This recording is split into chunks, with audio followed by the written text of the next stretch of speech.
Alors, Bismillah ar-Rahman ar-Rahim. D'ailleurs, je remercie l'assistance qui est déjà là.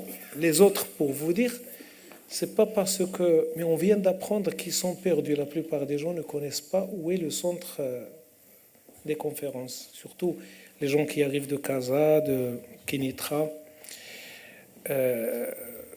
Toujours est-il qu'on doit quand même commencer et qu'on doit remercier les partenaires qui sont là avec nous, les participants, les gens qui aiment cette science qui est la nutrition, mais aussi qui aiment toutes les autres sciences, chose pour laquelle la Société marocaine de nutrition a toujours œuvré. On ne veut pas rester toujours coincé dans quelque chose qui est nutrition, etc., nutrition santé. Maintenant, et comme vous allez le voir dans ce programme assez varié, on s'ouvre sur beaucoup de choses et avec un horizon, d'ailleurs, même le visuel vous le montre, c'est la nouvelle Rabat, c'est le futur de Rabat, c'est l'horizon, c'est le soleil levant, au lieu de faire toujours les choses classiques qu'on fait pour vous dire un peu le concept. Et là aussi, les thématiques, les photos que vous voyez en bas, présentent aussi les thématiques que vous avez dans le programme. Et vous allez donc voir de gauche à droite tout ce qui concerne la mère et l'enfant. Professeur Kherbesh va parler de ça, professeur Amina va modérer et professeur Debi, que nous remercions, va aussi parler de cette thématique. Je ne vais pas trop détailler, mais il y a aussi à droite, juste à côté, l'agro-industrie. Et nous remercions ces Sadr Srif et ces Najib Ayashi qui vont nous illuminer avec leur présentation tout à l'heure et leurs idées. Et là, je salue cette convergence, cette intersection pour laquelle nous avons toujours milité, parce que sans l'agro-industrie, il n'y aura jamais de science et de recherche, et sans la recherche, il n'y aura pas de développement dans ce secteur. Et nous tous, et les deux, œuvrent vers une bonne santé. D'ailleurs, il sera traité par nos collègues de cette deuxième thématique. Puis il y a le sport, il y a le microbiote, cette chose nouvelle, donc on va essayer un peu de montrer, mais tout en respectant ce que, par exemple, les sages-femmes veulent avoir certains messages. Et j'ai pris sur mon dos cette charge de préparer des petits messages pour les femmes et les sages-femmes parce qu'elles commencent à savoir vraiment ce que c'est que le microbiote, ça sera tout à l'heure. Puis après, il y a le terroir, les produits de terroir, et là, il y a professeur Al-Sfa, il y a nos amis, ça sera donc coordonné par, ou bien modéré par monsieur Satara. Il y a aussi la réglementation, et là, je salue le professeur Hamid Amri, notre cher spécialiste en génétique, éminent chercheur dans ce domaine, mais qui va nous parler un petit peu aussi, qui va modérer cette séance. Et il y a aussi professeur Aziz, docteur Aziz qui va venir de l'ONSA, qui a pris un petit retard. Mais là, il y a des gens qui se sont excusés, notamment Madame Lirfouri du ministère de la Santé. Il se trouve maintenant à Marrakech pour quelque chose de famille d'une collègue de la direction de la population. Et à ce propos, je dirais qu'on a invité le secrétaire général qui peut venir du ministère de la Santé, qui peut venir d'une seconde à l'autre, et les directeurs aussi de la population, l'épidémiologie qu'on attend. Tous les cas, s'ils viennent, s'ils ne viennent pas, on va faire une ouverture purement scientifique avec mes collègues qui sont là et qui vont dire chacun un petit mot tout à l'heure. Bien. Et alors, un mot sur ce qu'il y a dans le couloir, dans la terrasse ici, juste à côté, à l'entrée. Il y a aussi des roll-ups qui ont été offertes gracieusement à travers professeur Lina Tzazi, qui est professeur à la faculté des sciences de Rabat et qui coordonne avec la Cité de la Science et aussi avec le Centre culturel français. Et cette série de roll-up, en fait, c'est un grand nombre, on a choisi seulement 8 pour aujourd'hui.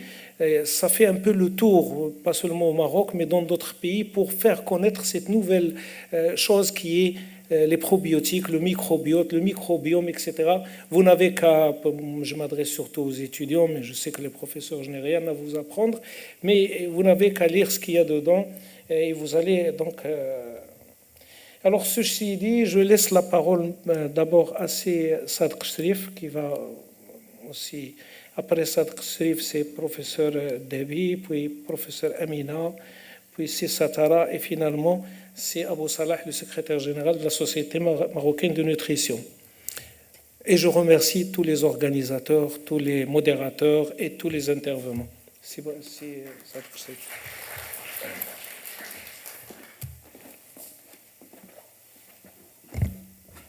Merci, Président.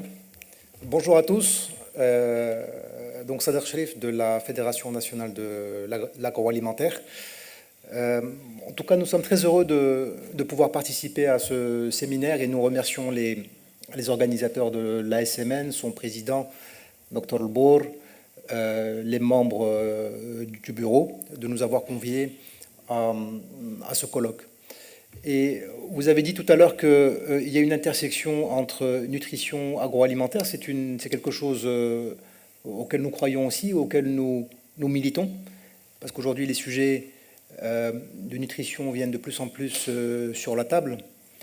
Et le métier de l'industrie agroalimentaire, au-delà de transformer des produits agricoles en d'autres produits, ça devient de plus en plus aussi un métier je dirais presque de nutritionniste pour bien répondre aux besoins de la population et des consommateurs, à tous les consommateurs avec leurs besoins différents, etc. Donc, je ne vais pas être plus long que ça. Nous avons des présentations tout à l'heure qui vont parler de cette thématique-là, de ce qui est en train d'être fait aujourd'hui par l'industrie agroalimentaire sur tous ces sujets-là, en termes de nutrition, en termes de qualité, pour répondre aux besoins du consommateur. Donc, encore une fois, merci à l'ASMN, aux organisateurs de ce colloque de nous avoir invités à présenter devant vous les travaux que nous menons actuellement. Et merci.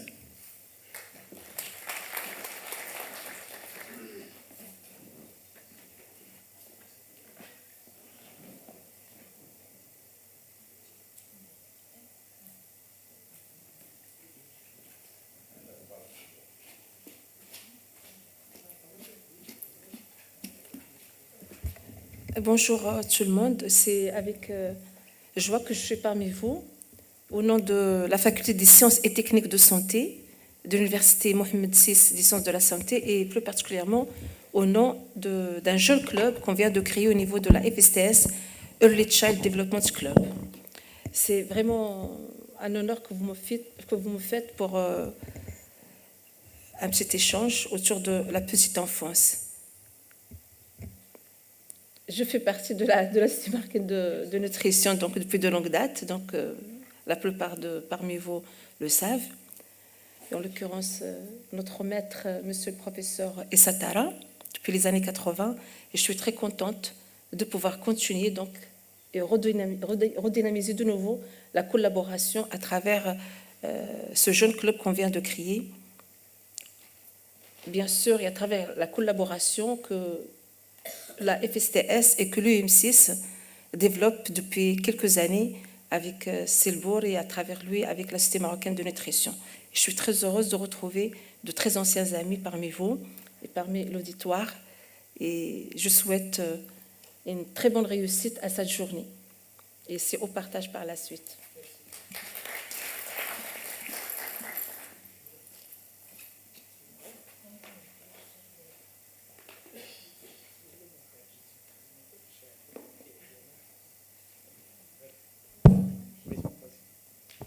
Merci, ça va aller de toute façon.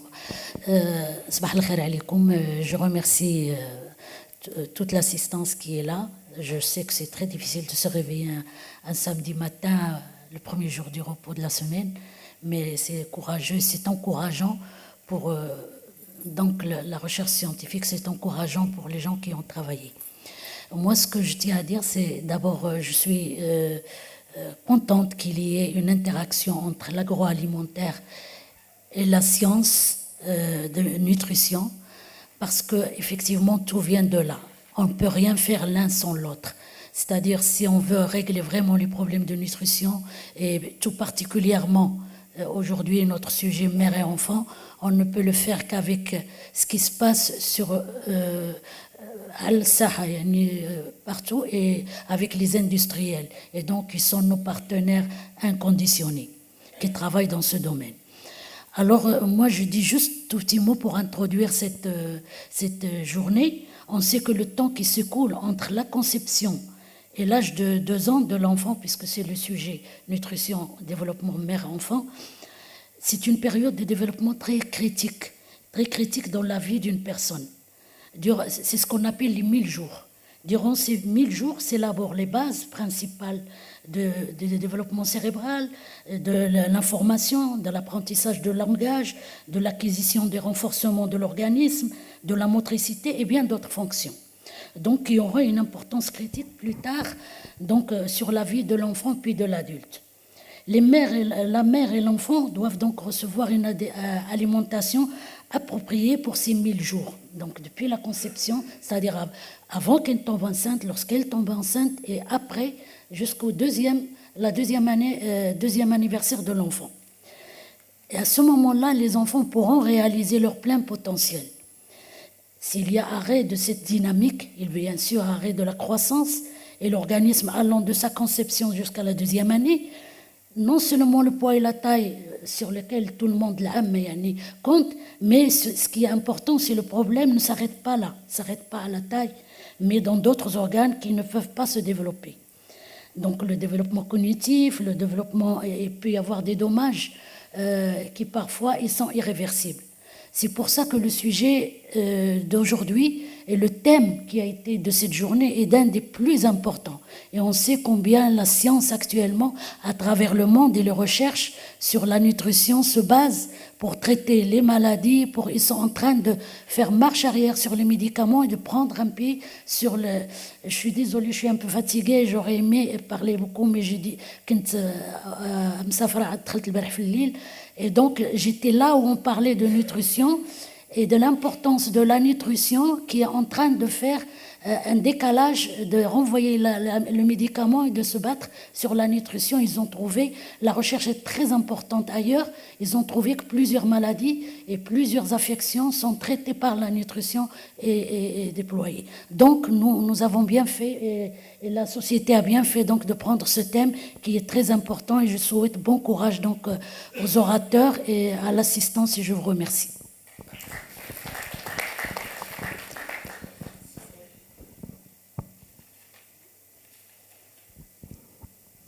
Salam alaikum. Ce que je voudrais dire, c'est que le monde change. Et il change à une vitesse phénoménale. Nos habitudes, d'une façon générale, changent, y compris nos habitudes alimentaires. Ces changements dans le monde et dans nos habitudes, à travers la mondialisation, peuvent avoir des effets pervers et peuvent avoir des effets néfastes sur la santé d'une façon globale de la population. Nous sommes passés à travers la transition qui est chère à Al-Tif, la transition nutritionnelle, c'est-à-dire des maladies de carence à des maladies de surcharge. Et actuellement, le deuxième volet, c'est-à-dire ces maladies de surcharge, obésité, maladies cardiovasculaires, hypertension, cancer, etc., vont augmentant. Donc il y a un effet alarmiste et il faudrait un tout petit peu se pencher sur ça. D'autre part, quelle est la place de l'agriculture d'une façon générale et l'agro-industrie ? Je crois que l'agriculture et l'agro-industrie, à ce moment, à ce point, je dirais, d'inflexion, doit apporter des solutions à ces problèmes par soit l'amélioration des denrées, des produits agricoles et alimentaires, l'amélioration dans le bon sens sur, disons, leurs valeurs nutritives, leur innocuité, etc. Et l'agro-industrie, elle, peut également intervenir en proposant aux gens des mets, des plats qui respectent un tout petit peu la qualité pour éviter ces problèmes. Je crois que c'est ce qu'on va essayer de discuter ce matin et cet après-midi.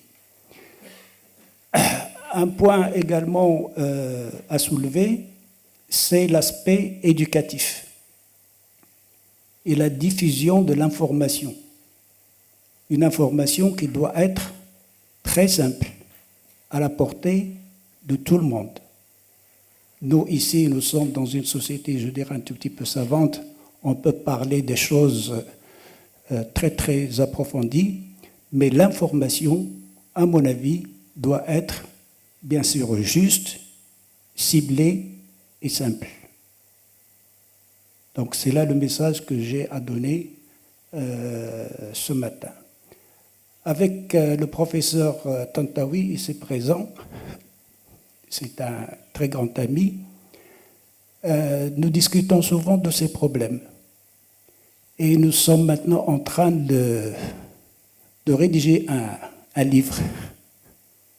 Je crois qu'on est à peu près à 90% du projet de ce livre qui traite de l'alimentation et de la nutrition sous, je dirais, tous ces aspects. Je crois que le projet, c'est Tantawi, si tu voudrais dire un petit mot, sera probablement prêt d'ici la fin de juin, juillet, etc. Ce n'est pas de la publicité, mais disons que nous encourageons un tout petit peu les gens à faire de même pour que les solutions soient apportées sous différents angles. Merci.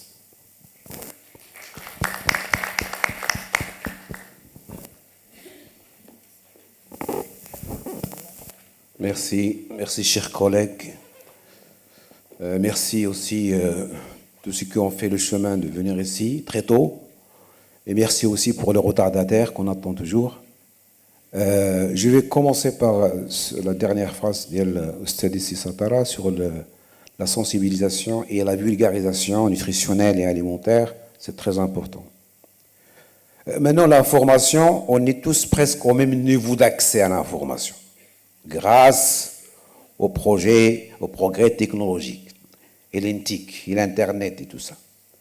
Maintenant, ce qui va différencier entre, on va dire, le savant, entre guillemets, et le public, entre guillemets, le layperson, je ne sais pas le mot en français, il manque, c'est-à-dire la personne banale, c'est pas banal, mais la personne simple, c'est la vulgarisation, c'est la sensibilisation. Nos guides alimentaires et nutritionnels sont écrits pour des savants. Ils ne sont pas simplifiés. Si jamais il existe des guides alimentaires marocains. Moi, j'ai lu quelque chose qui est vraiment, il faut un master en nutrition pour le comprendre. D'accord? Il faut simplifier l'information nutritionnelle, il faut la digérer et la rendre et la donner pour l'absorption. Deuxièmement, je vais revenir sur le programme. C'est un programme qui est architecturé, on peut dire, qui est design de telle sorte que le triangle nutrition, santé et l'un des producteurs de l'alimentation, les industries agroalimentaires, de telle sorte qu'ils se discutent. Parce qu'on se discute rarement. Quand est-ce qu'on se discute? Lorsqu'il y a quelques petits malentendus. Ok? Il se peut qu'il y ait des petits malentendus entre le producteur, l'industrie alimentaire, et le preneur, la population, vis-à-vis, bien sûr, de sa nutrition et sa santé. Mais on doit aussi se discuter en couple lorsque ça va bien. Et ça, c'est ce qui est important. C'est là on va produire plus. Ça, c'est très important. Donc, je ne vais pas quand même être trop bavard.